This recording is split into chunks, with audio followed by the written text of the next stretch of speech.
What if Deku had Buggy's devil fruit? What the fuck? Why would you even want to give Deku that power anyway? You could have chosen anything, but you chose that? No one in My Hero even uses slashes, like what?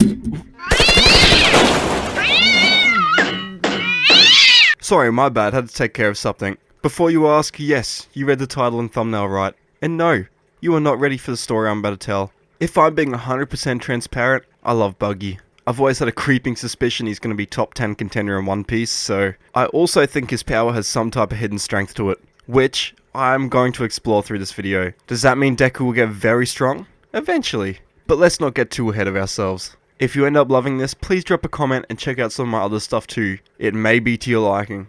Like usual, if you want to see more, go to the playlist in the description, and if you want to be able to listen offline, the Spotify will be linked in the comments. YouTube stuff aside, let's get right into this. Deku was born to Inko like in canon, growing up just like Deku normally does. Aspirations to be a hero, huge fan of All Might, always wanting a quirk. Though, unlike in canon, this does end up happening.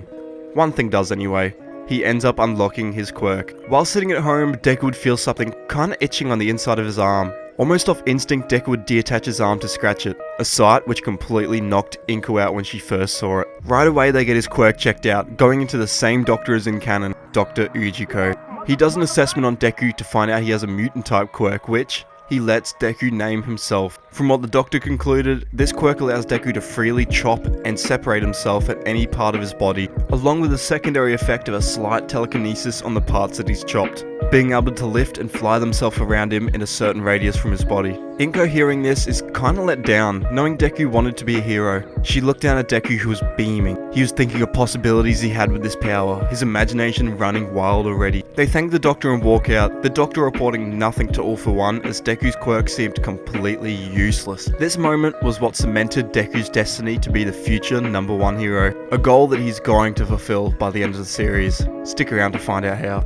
On the drive home, Deku would start to pop himself apart, floating his head around the car to look at people behind him, making weird faces at them and stuff. He pops out each finger it plays with them, just having fun with his newly awakened quirk. This would go on all day, Deku obsessing with his power, even though deep down he already knew that it was subpar for what he wanted to do. He never let the thought get to him though, believing that he could do it anyways. Sadly though, the other kids weren't as nice. When he would go to school the next day, he arrives and proudly announces he had a quirk. They all huddle around him, staring up at him. The teachers and students listen in as Deku explains it, telling the teachers his quirk name is named Chop Chop, and that he can do this. He pops his left arm off, then his right arm off, then his head, and then he starts to float them around the room. At first, people are creeped out by this, but slowly they start to warm up to it, beginning to cheer, thinking his quirk was kinda cool in all honesty, but nowhere near strong enough to be in the hero course though. Bakuro would cement this idea. Hey Deku, how do you think you can be a hero with that lame ass quirk? With my explosions I can beat baddies down all day. All you can do is float around and stuff, you can't even attack with that stupid quirk. Deku thinks about this.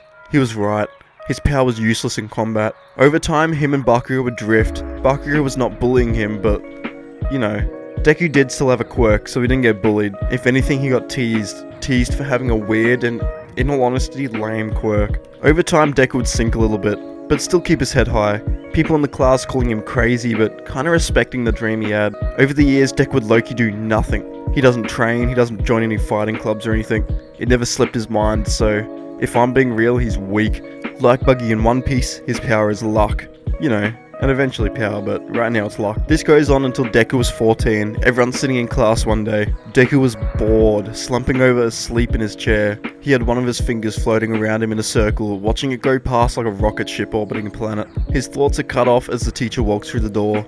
So, as third year students, it's time to start thinking seriously about your futures and what you want to do with your lives. Deku groans hearing this, the class groaning with him. Deku starts booing from the back of the class, which gets a giggle. The teacher settles everyone down before speaking again. I could pass out some career aptitude tests, but why bother? I know you all want to be heroes. He throws the papers in the air and everyone starts freely using their quirks. Rockhead guy makes his head rocky. The eye guy takes his eyes out of his head. Deku starts floating around the entire classroom. Yes, you will have flashy quirks, but no power usage inside. Everyone stops and goes back to normal. Deku floating back down a little bit to put himself back together like Mr. Potato Head. He looks to his left, feeling Bakuro getting angry already. Hey teach, don't lump me in with these bunch of losers. I'm the real deal. These guys are lucky to be sidekicks to some busted dig lister.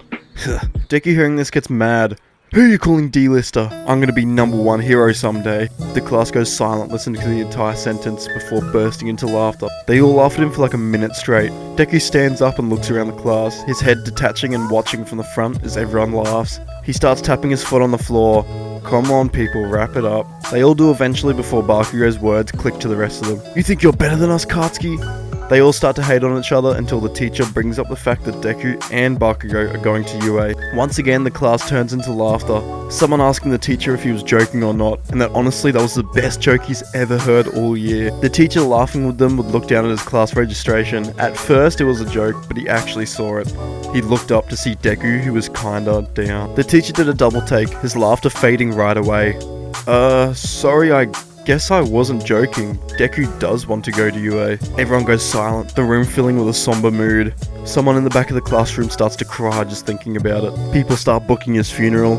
The bell rings and people start praying for Deku as he walks out, praying that he survives the entrance exam. They ask if they can bag his mum after he dies and stuff. Deku gets pissed hearing this, unlocking his Conqueror's coding and splitting the sky with their head. Nah, just playing. The bell will go off and Bakugo would want to talk to Deku again, which Deku would dodge completely. He didn't really want to chat after all of that, deciding to split and dip right away instead. He goes down the same path as in canon, walking under the bridge and still getting snuck by the sludge villain. It would be like, ugh, I didn't know he was in town. That freak almost captured me. He sees Deku. Heh, you're my hero, kid. Give me your body. He sends a tendril at Deku, which catches him, pulling his body into the sludge. Deku, off of instinct, would separate his head, turning it 180 degrees to see himself getting closer and closer to the sludge by the second. Right away, he pops his head off, flying it off and watching from a distance as his body gets taken by the sludge villain. The villain looks around. What the hell? Did I just decapitate this little shit? Deku, looking on, would get mad. Hey! What the hell do you think you're doing with my body? I'll kick your ass, I'll promise you that. The sludge villain laughs at this, in his head being like, shit, how do I take over this body's kid? There's nothing to take over. Deku would laugh from above. Heh, what are you gonna do? Take me over? I guess my quirk is just too strong for you. You never stood a chance. The sludge villain gets pissed. Shut up, kid, or I'll break your body. Deku right away shuts up, going dead silent and nodding, the smile dropping right off of his face.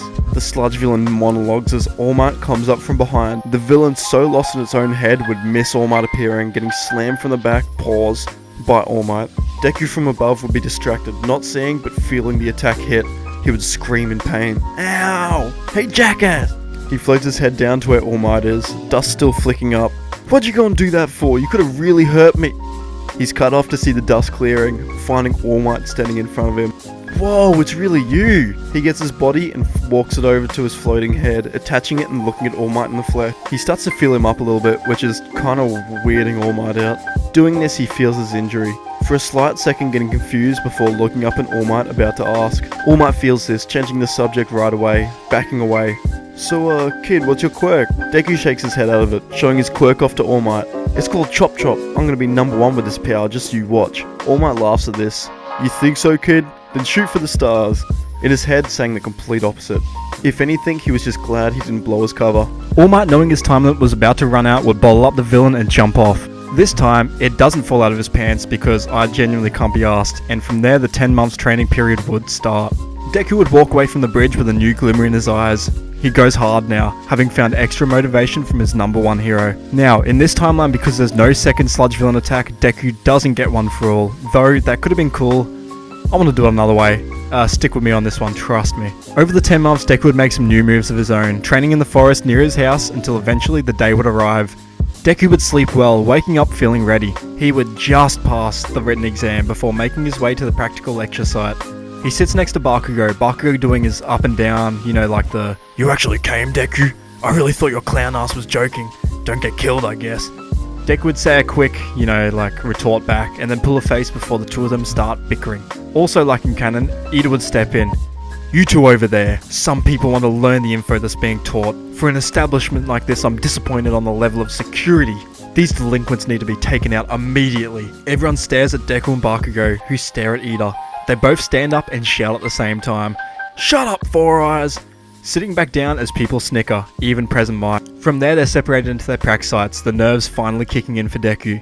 He sits in the crowd of people, knowing he has to get into the front to stand a real chance. Knowing this, he starts to make his way to the front. As he makes his way there though, Ida comes up to him again. "So it's you again. And you want to distract that girl over there? I can't let you. As a hero, seeing something like this fills my gut with rage. Ida being a little white knight, Deku stops and slowly looks at him. Realizing who it was again would get mad right away. Hey, who even are you? I'm just trying to get to the front. Sit the hell down and shut up. Just like Bakugo, the two of them sit and bicker for a minute or two, Ida ending it off with, well, I never. Present Mike would listen in and have a good laugh before telling everyone to go, go, go. Deku and Ida lock in, running top speed out of the gate and at some robots, Deku running right ahead. He separates his head from his body, sending it flying in front of him, keeping up with Ida for a good time there. His body takes a right, walking down an alleyway and seeing some robots in front of him. He would pull out some pistol fist, like shooting his hand out and, his whole arm at people. Not at people, like the 1-point or 2-pointers. Doing this until he gets a good 6 points, until his arm begins to hurt from the impact. He continues on anyway, running around and finding robots. He would send attacks to them that really don't do much, but, flesh versus robots, If anything, he kind of scratched them, I guess. Doing this, he would somehow get lucky. As the time goes on, Deku would run around. He hits them from a distance, getting seen from strange angles on the camera. It makes it look like he takes them down and, makes him look like he uses his quirk better than he is. The teachers and heroes that are watching on observe Deku, jotting him down as having strange potential. Aizawa was perplexed on how he's using his quirk so well. This goes on for 15 minutes straight. Deku would destroy a grand total of 7 points worth of robots. Though, because he's lucky, to the teachers it looked like he destroyed 45 points worth, along with Deku using his abilities to save some students during the exams, which wasn't a fluke, Deku just saw some kids that needed it. The 15-minute mark would come and the 0-pointer would be let loose. Unlike normal Deku, this one would dip. Although his plot armor was good, it's not that good. Deku had survival on mind. He didn't even hear Uraraka under his own scream. He runs away at top speed from the robot until the exam finishes. In the end, a pro hero swooped in and got Uraraka before it hit her, She was all fine and dandy. If you didn't understand that, friggin' the teachers were watching on from the top, and to them it looked like he was destroying hella robots because the cameras were set up in weird positions and stuff. So he got 7 points, but they gave him 45 plus hero points as well. So he's getting in, yeah. Deku sits there for a second, sweating and panting, trying to catch his breath. He counts on his fingers the amount of robots he destroyed, figuring he got a max of 7 points. He hangs his head low in shame. Deku would go home kinda bummed out, feeling like a failure, starting to write his resume up for McDonald's or something before finally something comes in the mail. He comes home one day to see a small envelope, bringing it inside and opening it in his room. Like in canon, he sees a disc come out, flicking to life as it plays a video. All Might explains Deku's points, how he got 45 villain points and 20 hero points. This puts him at 4th place on the entrance exam list, and with that he's welcomed into his hero academia. Inko from outside his room would be shocked. 45 points! Deku in the room is even more shocked, his eyes legit coming out of his head. He gets closer, rubbing them to see if he read that right. He watches the film clip, watching as he threw attacks at the robots, watching them get destroyed from above, thinking that he must have just destroyed more than he thought. Celebrating anyway with Inko before he gets geared up for UA. The next few weeks go past, Deku still doing nothing, as finally the first day would arrive. He takes a big breath in after going out to the car, thanking Inko before walking through the gates of UA. He goes through the corridor, people looking at him because of his strange blue hair. If you wanted to know, by the way, Deku does look like Buggy. I'm gonna give him the red nose, but not like a clown nose, he just looks like he's kinda sick in the nose, I guess, I don't know. From there, he finally walks into class, opening the door on the first day, scanning the room and right away seeing 2 faces he didn't want to see, Bakugo and Ida. They both stare back at him, as does the rest of the class. Deku looking around at the dead silent room before walking back out. He turns into the hallway and walks the opposite direction. He hears, "Come back here, Deku!" in the background, running off in the hallway before running into a man walking towards him. He gets picked up and taken back inside by Aizawa, getting sat back down by Aizawa. He side-eyes Bakugo, looking at him, seeing him pissed. Aizawa introduces himself before telling him to go outside for their first real test as heroes. They all go outside, Deku standing around the place. He saw a couple of familiar faces, Bakugo from the back still staring at him. Aizawa would then introduce the test, giving the ball to Bakugo. Throw this. Bakugo looks at Deku before blowing up his palm. Die! He sends a ball flying, this time getting 1,000 meters instead of 800, or whatever he got in the first. Everyone's shocked by this, Deku thinking about the word choice. Bakugo walks past him. Beat that, Deku. From there, Uraraka would complain and the stakes would be upped, by the last place getting expelled. They start the sprint, Deku separating his feet and flying to the finish line. Loki getting a decent score like Buggy.